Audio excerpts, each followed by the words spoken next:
Estoy aquí con mis colegas, me voy a presentar y luego presento a mis colegas y iremos apagando el micrófono sucesivamente, Vale, ¿no? genial.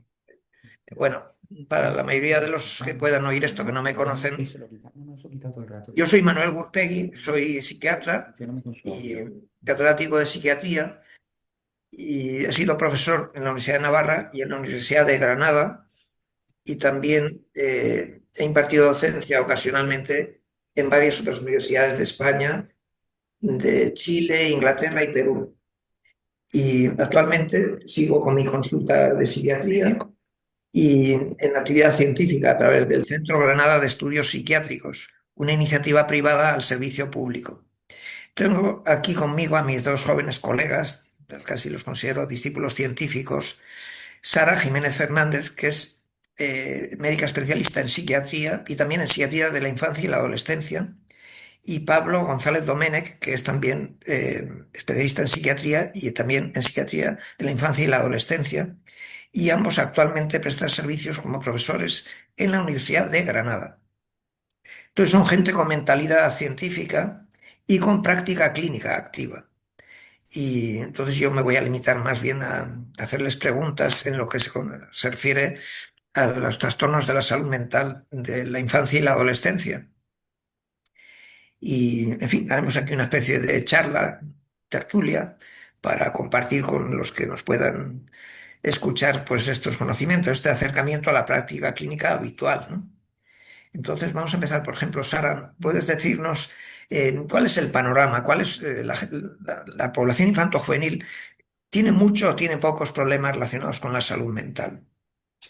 Bueno, pues qué buena pregunta, ¿no? Hace poco revisaban las cifras, ¿no? Pues estaba preparando otro curso y los datos son interesantes. Pues salía con respecto a enfermedades como la ansiedad, la depresión, es decir, trastornos más afectivos, en la última década podríamos decir que ha aumentado la prevalencia en torno al 50%, ¿no? Y ya si nos ponemos después del COVID, pues ya ahí experimentamos un aumento brutal, ¿no? Hasta 25% ha aumentado, ¿no? Con respecto al año previo a pandemia. Entonces es cierto que estamos en un escenario, ¿no? Que nos deja ante una, podríamos decir, pandemia, epidemia, ¿no? De sufrimiento. No podemos hablar de trastornos como tal, igual de sintomatología, ¿no? Pero de sufrimiento en pacientes, en niños y adolescentes, ¿no? Y esto es algo como que nos tiene que hacer plantearnos qué está sucediendo. ¿Cómo es posible que la pandemia o el encerrarnos en casa, los gobiernos, pueda tener tanta repercusión? Ya. Pues muchos factores. Yo me acuerdo que hicimos un estudio Sí, después de pandemia, ¿te acuerdas? ¿No? Que sí, había una gráfica bonita que hicimos entre los tres, Manolo, Pablo, ¿no? Y sí, nosotros dos.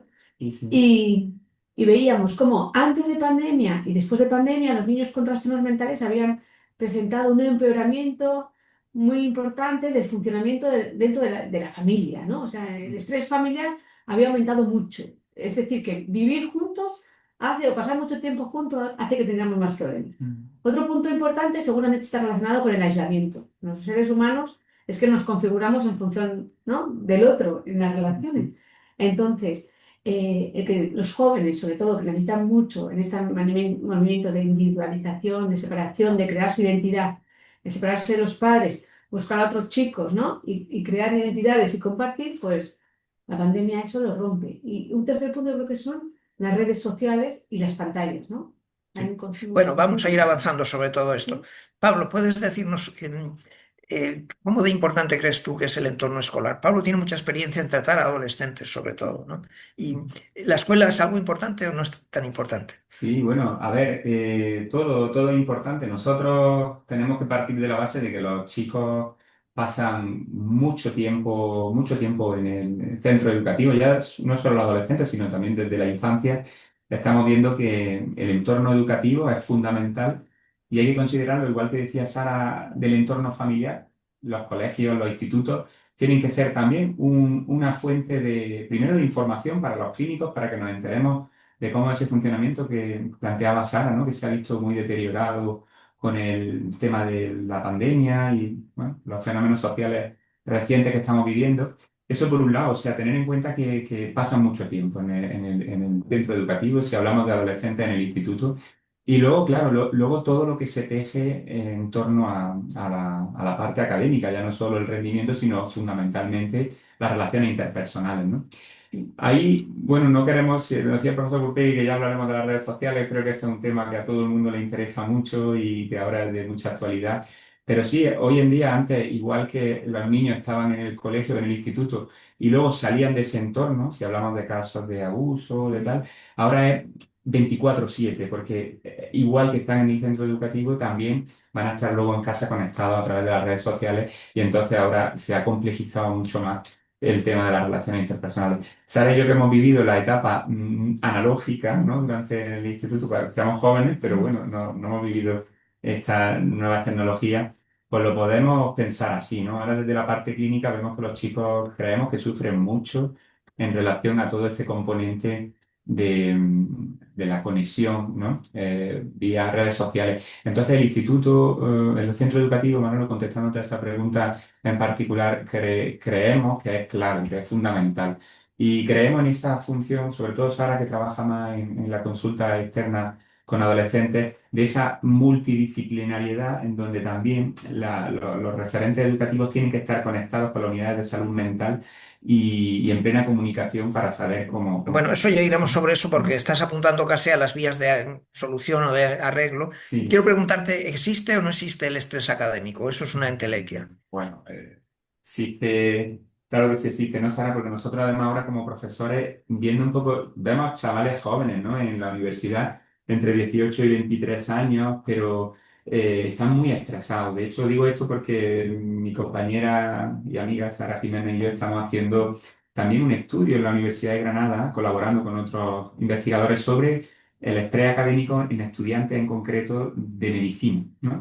Y entonces lo que vemos en estos chicos es que llegan ya con unos niveles de estrés y de exigencia muy elevados, muy elevados. Es verdad que es una población muy particular donde todos entran y acceden con una nota muy alta, con una exigencia muy alta, y durante la carrera también.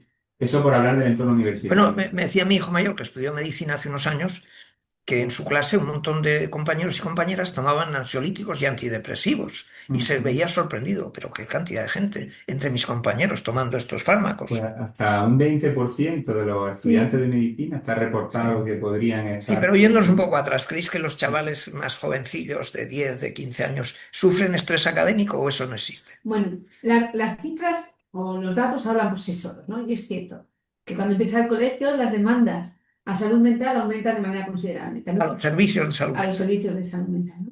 También los ingresos en las unidades de adolescentes a veces también tienen periodo vacacional, ¿no? Podríamos Sí. decir que casos muy graves, evidentemente, ¿no? O que no tienen tanta variabilidad o no dependen tanto de factores externos y pueden ingresar en cualquier momento del año, pero lo que depende más del rendimiento del grupo de iguales, que es fundamentalmente en el cole, como decía Pablo, pues sí se dispara, ¿no? En época escolar y así lo vemos también en las demandas.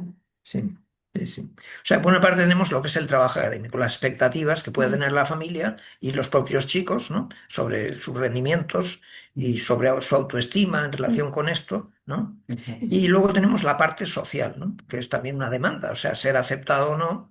Y, y luego, pues, Esto la propia identidad, los cambios con la pubertad, es decir, si mi figura es fea o es hermosa, y, en fin, esto para mucha gente, creo que más para las chicas que para los chicos, tiene un peso importante, ¿sí o no? Es que son los trabajos de la adolescencia, al fin y al cabo, ¿no? Uno es un Las niño, tareas que tiene cada las chaval, tareas, ¿no? cada, que cada tiene. adolescente. Claro, esas son las etapas, ¿no? Las Sí, tareas básicas, el sí. trabajo básico de la adolescencia, ¿no? Que es, yo soy un bebé, ¿no? Un niño, y soy lo que me represento con mis padres casi pegadito, ¿no? Y en ese momento que es la adolescencia, aparecen nosotros, me tengo que identificar con nosotros, tengo que romper esas relaciones pasadas, y además entra otra cosa muy importante, que es que te acepten y además que seas un objeto donde puedas relacionar a nivel sexual también, ¿no? El descubrimiento de esa etapa tan compleja. Ese es atractivo Eso es. desde ese punto de vista, ¿no? ¿No? Entonces, Románticamente, es digamos. una época muy difícil y para muchos chicos que vienen, que son vulnerables, ¿no? Como decía, la autoestima, el no rechazo. Se me ocurren los pacientes con TEA, ¿no? De alto funcionamiento, TEA fundamentalmente, significa trastorno del espectro trastorno espectro autista. autista, ¿no? Pues para ellos es especialmente complicado, ¿no? Sin lugar a dudas. Estamos en la línea de lo que estamos hablando ante la adolescencia más larga de la historia, ¿no? Porque Ujú. empieza muy pronto, es verdad que empieza muy pronto con conductas de riesgo, eh, sustancias, relaciones sexuales prematura, el uso de la pornografía, todo eso está empezando, según la cifra epidemiológica, esa adolescencia, entre comillas, esa autonomía muy pronto y está terminando muy tarde. Es decir, los chicos terminan muy tarde de emanciparse, de madurar, ¿no? O sea, nosotros en clase lo contamos, ¿no? Damos un módulo de psiquiatría infantil, decimos adolescencia, le decimos al alumno, viene de adolecer, de duelo, perder el niño que llevas dentro para dar paso al adulto, justo como decía Sara, en ese proceso de individualización, de transición. Y es una separación de los padres necesaria, ¿no? Hay muchos bueno, autores, expertos que hablan sobre esto, ¿no? Mario Iscovitz, me estoy acordando ahora, es uno de ellos, que dice, tiene un libro que se llama Ser padres, ser hijos, y dice que es necesaria esa separación para que se pueda producir esa maduración. Y ahí yo vuelvo a enganchar con el centro educativo, que es fundamental. O sea, son clave, ¿no? Los centros educacionales son clave para que esa transición que estamos comentando, sea un poco más suave, ¿no? Que lo que... Entonces ya habéis apuntado que es muy importante como referencia a los compañeros y compañeras, ¿no? Mm. ¿Y qué decimos? ¿Se puede decir algo de los profesores? ¿Son importantes la figura de los profesores para los chicos? Pues imagínate, ¿no? O sea, yo creo que las plantas de psiquiatría, yo que trabajo en una planta de psiquiatría mucho tiempo, ¿no? La figura del terapeuta es fundamental porque en el fondo es una proyección de las relaciones que han establecido en la primera infancia. O sea, al fin y al cabo, el vínculo y el apego es importante, ¿no? Y cómo nos hemos relacionado con nuestros progenitores va a hacer que cómo nos relacionamos en el día adulto, ¿no? En la vida adulta. Y que un profesor pueda modular esos aspectos que no han sido adecuados en la primera infancia, Sí. pues es básico, ¿no? Que un adolescente pueda encontrar a un adulto competente que se relaciona de una manera distinta, como han hecho los padres, suponiendo, ¿no? Que haya habido en un sitio más desestructurado, pues creo que es una labor Sí. importantísima. Bueno, antes de ir adelante quería hacer una pregunta referente a la extensión, podemos decir, epidemiológica de lo que son los trastornos psiquiátricos o lo que ahora muchos textos se refieren a ellos con el término de problemas de la salud mental, ¿no? ¿Cómo es de extenso? ¿Es una cosa rara? ¿Es frecuente? ¿Cuánto es de frecuente? Porque claro, ¿cuánto es mucho y cuánto es poco, ¿no? Los trastornos psiquiátricos en la infancia y la adolescencia, ¿cómo son de frecuentes? Sabemos que en la población general, por ejemplo, afectan redondeando a una de cada 5 personas. El 20% de la población tiene o va a tener algún trastorno psiquiátrico diagnosticable. En la población general. Pues, En la infancia y adolescencia, ¿cómo está eso? La infancia y la adolescencia, bueno, según las cifras, los sitios, pero sí se habla de que uno de cada 5 o de cada 10 niños y adolescentes va a tener algún tipo de trastorno mental o de problema, ¿A lo ¿no? largo de la vida o en la etapa juvenil? Hablamos de esa etapa, En ¿no? la De la etapa, etapa sí. infanto-juvenil, porque Entre un 5 y un lo que pasa 10%. que, sí, lo que pasa, Sara, que va un poco en la línea de lo que tú decías al principio. Si estamos hablando de un trastorno mental recogido claro, según los manuales de Eso clasificación que es, un utilizamos para trastorno psiquiatría, diagnosticable. diagnosticable, o estamos hablando de problemas de salud Síntomas mental aislados, sí, infanto-juveniles, sobre todo sí, emocionales y conductuales, que son lo sí. que más vemos en la clínica, Sí. efectivamente, Bueno, esto oye. pasa en la población general. Ujú, Los síntomas aislados tienen un porcentaje muchísimo más alto que lo que yo he dicho, ¿no? ujú, Entonces, cuando los síntomas alcanzan un nivel de gravedad, un umbral, y tienen una repercusión funcional en la vida práctica, en la vida escolar, familiar, social, etcétera, entonces le ponemos la etiqueta de trastorno. exacto. En la infancia y la adolescencia se puede decir de la misma manera. Es decir, cuando una serie de síntomas alcanzan una intensidad o una gravedad o una recolección de síntomas suficientemente grande y tiene una repercusión funcional, hablamos de un trastorno. Entonces, vosotros que estáis en ese terreno de la psiquiatría infanto-juvenil, eh, las cifras son como adultos, menos, más, parecido, en fin, ¿cómo está eso? pues yo es que no tengo las cifras de adultos de todo, pero De adultos ya te las acabo de decir yo, bueno, simplificando. digo de trastornos concretos, Sí, ¿no? Pero por pero en ejemplo, general, sí, eh, de ideación suicida, que no sí, es un trastorno en sí, sí, sino un síntoma, sí. hay estudios que hablan de hasta un 30% de los adolescentes. Tienen ideación, Ideación ideas de suicida. suicidio. Y cuando hablamos de autolesiones, creo que hay estudios que hablan hasta de un 5%. Dices, ¿cómo hago esos estudios, no? Ujú, Ya. Pues lo que estoy nombrando son estudios que se han hecho con poblaciones grandes, Sí, en escuelas, ¿no? Por ejemplo, estoy hablando del proyecto SEILE, sí, un proyecto de intervención sí, creo que son 11 países europeos. europeo, Sí, donde sí. ahí sí se pudo ver que Con una muestra alrededor selectiva, de 12.000 eso, participantes, en más o toda menos. la zona, Sí, ¿no? sí, Incluye España. sí, Y ahí, por ejemplo, se observa que el 5% de los adolescentes, creo que es una franja de un año, sí, presentaban autolesiones. Entonces, sí. bueno, es una cifra altilla para hablar de un síntoma, ¿no? Sí, Me parece... sí, sí, sí, sí. Y va a depender también del tipo dentro de los trastornos infantojuveniles, de cuáles sean, ¿no? Aquellos Eso que es. tienen más influencia sobre lo psicosocial, ¿no?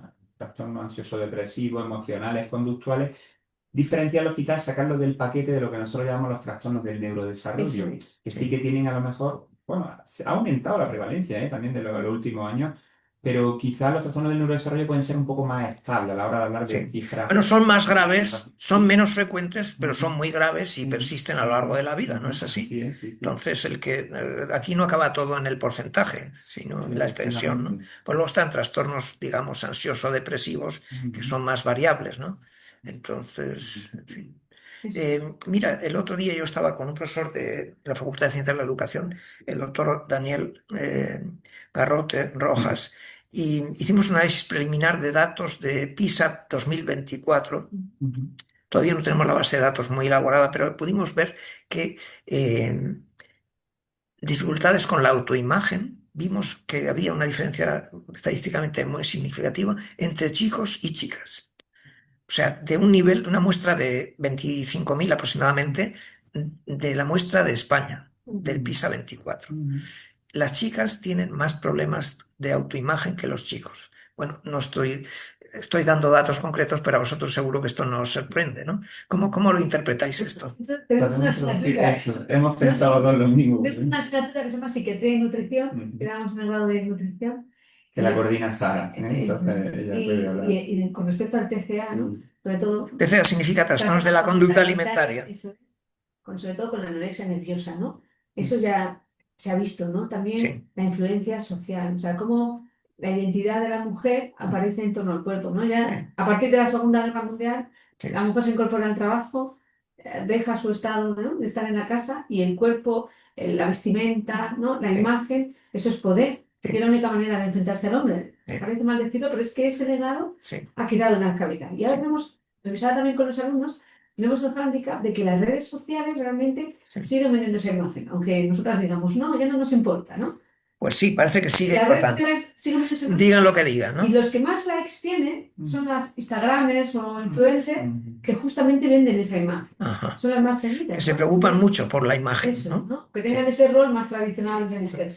Bueno, entonces digamos que en este terreno, de nuevo, los chicos y las chicas no son lo mismo, ¿no? Y los chicos, Pablo, por ejemplo, tienen más otro tipo de preocupaciones o qué.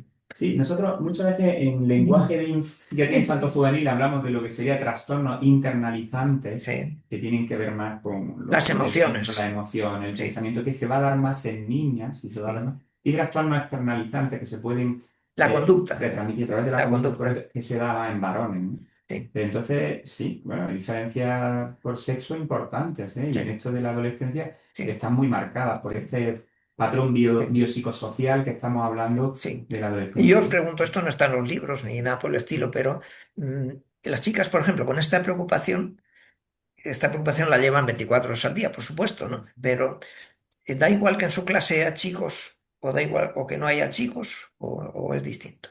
O sea, en el sentido, sabemos que hay colegios en España, no muchos, pero en otros países también hay, de educación diferenciada por sexos, aulas de chicos y aulas de chicas, ¿no? Ujú. Entonces, digamos, ¿vosotros creéis que este problema de autoimagen de las chicas, eh, dependiendo de ese entorno mixto o de ese entorno exclusivamente femenino, va a ser distinto?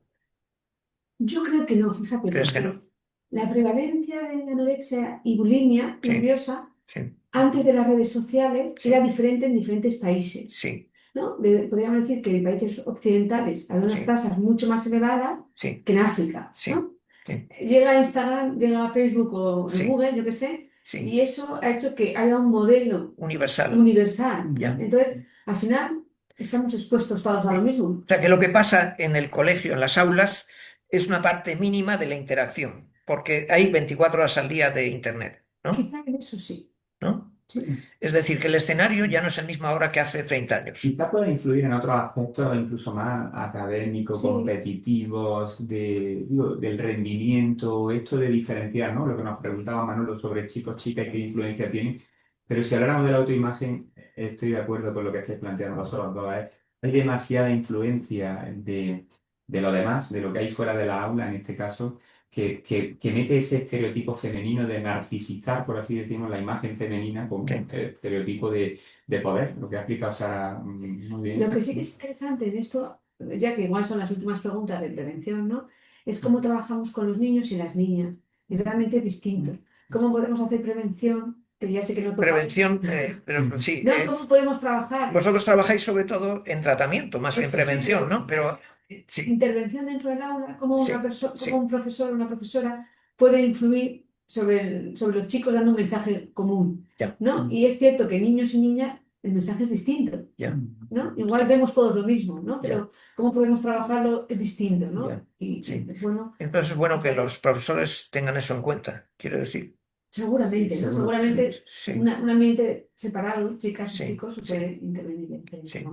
Bueno, lo que no cabe duda, y eso los datos son tercos, que los varones viven su desarrollo de una manera distinta a como lo viven las mujeres, ¿no es así? Sí. Y entonces, y luego, pues todo el mundo hace referencia al entorno, ¿no? Porque muchas veces una chica se ve ridiculizada no por un chico, sino por una compañera, por ejemplo, ¿no? Y eso va a tener una posible repercusión, ¿no? Pero, no sé, en general, a quien les gusta atraer es a los del otro sexo, ¿no? Entonces, esto que es un elemento distractor en el medio escolar, ¿o cómo lo veis ese asunto? Bueno, no sé. Interesante, pero Es una buena pregunta, ¿verdad? sí. Eh, no sabría. Bueno, está en juego, ¿no? Es lo que decís, ¿no? Está en juego la identidad, por un lado, la orientación, por el otro, a múltiples niveles, no solo sexo afectivo, sino orientarse acerca de qué es lo que, cómo ellos, ellas y ellos, si lo hablamos diferenciadamente, Sí, quieren orientarse y qué hacer. Y yo creo que el hecho de que haya chicos y chicas permite una identificación más rica, más enriquecedora, igual que haya profesores y profesoras, porque van a generar modelos de identificación sí, para esos jóvenes más variados, ¿no? Yo creo que la clave es un poco lo que decíais antes sobre el mensaje que tiene que haber en un centro educativo, ¿no? Un mensaje de, bueno, pues integrador, amplio y que haya referentes, en este caso profesores, que sean capaces de, como ha dicho Sara, modular, es la palabra, modular esos tejemanejes que se dan interrelacionales en esa edad tan importante, ¿no? Pero, sí. No puede ocurrir que mientras están los chicos en el aula, digamos, en los periodos de trabajo escolar propiamente, sea un elemento distractor menos el que no haya chicos del otro sexo, por ejemplo.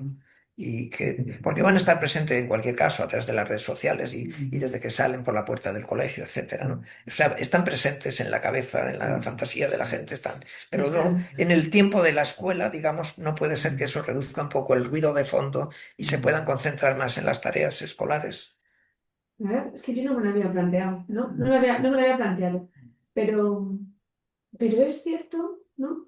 Que niños y niñas Sí, son muy distintos en el sí. mismo momento, en la misma edad En la misma edad cronológica. cronológica, ¿no? Sí. Son muy O distintos. sea, el ritmo del desarrollo no No es coincide, igual. Por no eso digo coincide. la dificultad de Sí, poder sí, enviar mensajes a un grupo tan heterogéneo, sí, ¿no? sí, Entonces, yo no sé si puede distraer o no, pero es cierto que cómo tenemos que trabajar con ellos, o sí, cómo tenemos que presentarles la educación, o sí, cómo hay que presentarles el contenido, ¿no? O sí, incluso los intereses que tienen son sí, muy distintos, ¿no? sí. Y eso es algo que hay que Son conocer muy distintos los y intereses. eso es, y hay que Sí, saber manejar bien, sí, porque no sí, les va a interesar lo mismo y no van a estar tan predispuestos al estudio, ¿no? sí. O a las actividades, ¿no? De chicos y chicas. Entonces yo creo que eso es lo que hay que saber cómo manejar, ¿no? O manejar. el hándicap o la Sí, dificultad de estar todos sí, juntos, o sí, puede ser sí, una ventaja de estar sí, sí, sí, de sí, educación sí. diferenciada. Os comentaba yo hace un rato a Pablo y a Sara que estuve hace un año revisando la literatura científica sobre esto de las escuelas diferenciadas por sexo. Y, en fin, que no había diferencias grandes, significativas. Se ha fijado mucho la atención en el rendimiento académico. Entonces, las escuelas diferenciadas no salen en desventaja en ninguno de los estudios, ¿no? A lo mejor la ventaja a su favor es mínima, pero nunca en desventaja, ¿no?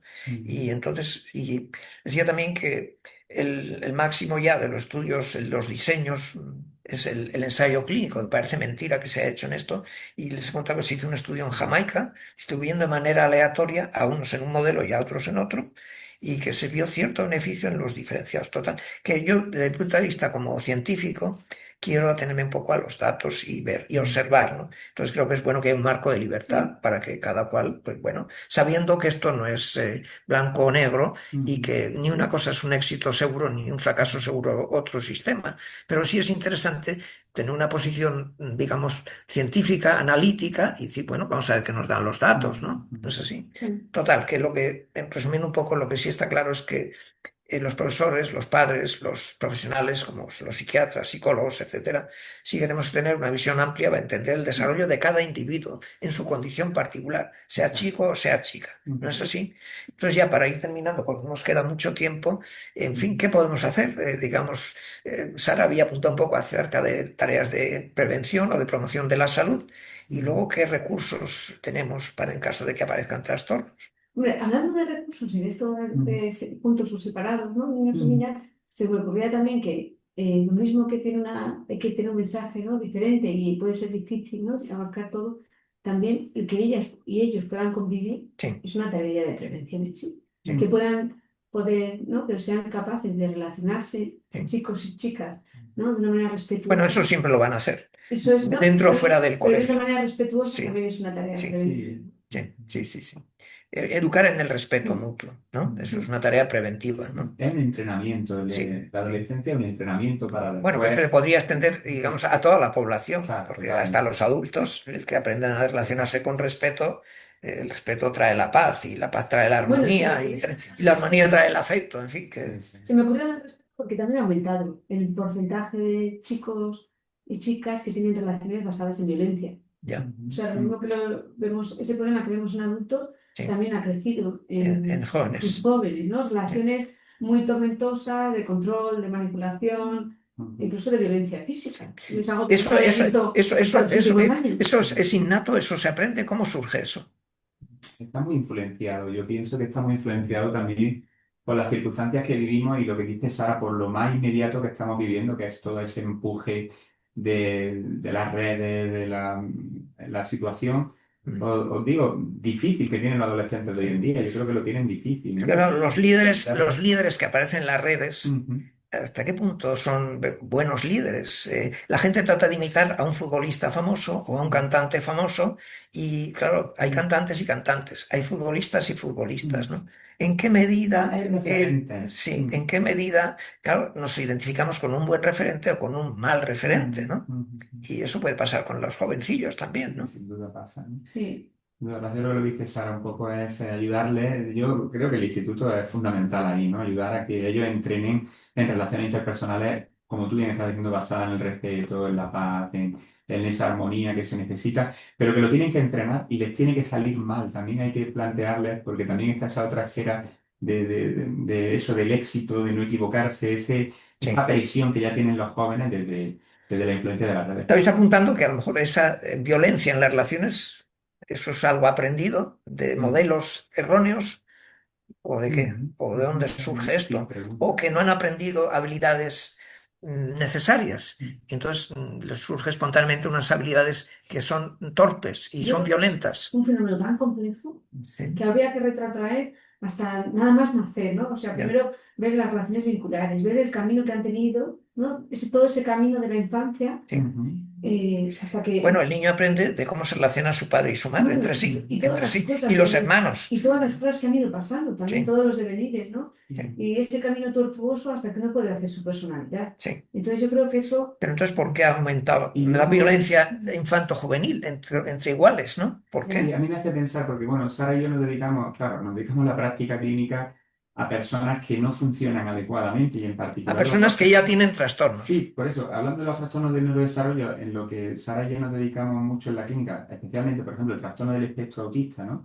Donde trabajamos con mucha pasión, mucho cariño, es un ámbito que nos gusta mucho, pero claro, tú ya ves que los chicos ya también vienen con dificultades inherentes a su neurodesarrollo en cuanto a las relaciones interpersonales, es uno de los clústeres obligatorios del diagnóstico del autismo. Entonces, claro, ahí dices, bueno, en determinadas situaciones como esta, de dónde vienen esos fallos en las relaciones interpersonales, incluso esa violencia, ¿eh? Esa violencia que puede aparecer no más en un trastorno del neurodesarrollo que en otro adolescente normal, pero lo que me hace pensar esto es que es necesaria la intervención en tanto en cuanto a ayudar a ese entrenamiento de generar relaciones Mm. más saludables, Sí, pero basadas también en esos errores que tienen que cometer. Entonces, el instituto es el escenario sí, donde se pone en práctica esos errores. sí, Por eso los educadores, me parece que el papel de los educadores es fundamental. Yo tengo un hermano que es profesor de instituto además y lo cuenta y tienen una tarea muy complicada que hacer, ¿no? sí. Y bueno, Estamos hablando de las tareas de prevención, ¿no? Que afectan a toda la población, a todas las instancias.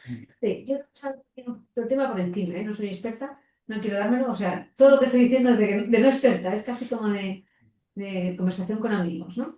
Pero el otro día revisaba un poco el tema a propósito de este caso que sucede en Badajoz o en un centro de menores, ¿no? Alguien me pregunta y ya por curiosidad revisaba y, a ver, no hay nada escrito, pero por ejemplo la Asociación Americana de Pediatría ya está haciendo recomendaciones de prohibir exposición a videojuegos violentos y a redes y a pantallas en niños pequeños.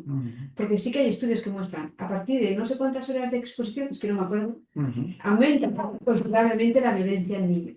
El estar expuestos a videojuegos muy violentos también nos desensibiliza, que es un tratamiento que utilizamos en el TOC, ¿no? Si nos vamos exponiendo a cosas que nos asustan, cada vez nos asustan menos y podemos afrontarlo. Sí, Y eso también está ahí. Y sí, luego, totalmente. ¿no? Que nos desensibiliza y además tenemos menos habilidades de comunicación y es que comunicarnos es fundamental para disminuir la violencia. sí, Si uno se puede expresar, sí, es menos violento. sí. Entonces, La violencia no deja de ser un modo de y expresión. no quiero demonizar a Y los si, sociales, y si le falta otro repertorio, usa la violencia, ¿no? claro, Entonces hay que desarrollar otras habilidades, ¿no? eso. De comunicación.